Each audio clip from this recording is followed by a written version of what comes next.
Big Bird and Snuff.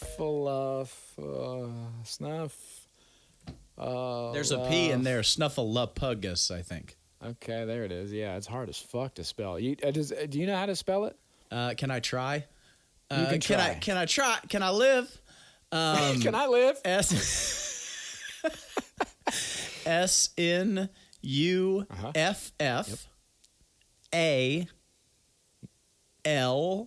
Nope.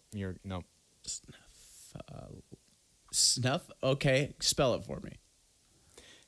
Snuffleupagus. So it's Snuffleupagus.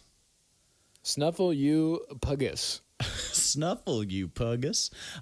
First thing right here. Somehow somehow that sounds really racist.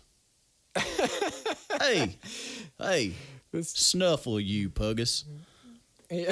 What the fuck does that mean, old man? Says here he lives in Glendale. No, it says, is Snuffy Big Bird's imaginary friend? See, dude, I told you. First introduced to viewers November 8th, 1971, Snuffleupagus, the woolly mammoth, better known as Snuffy, was an imaginary friend of Big Bird's for nearly 15 years. Yes, he was. Oh my God. Snuffy's reveal came about because of some high-profile sex abuse cases. What?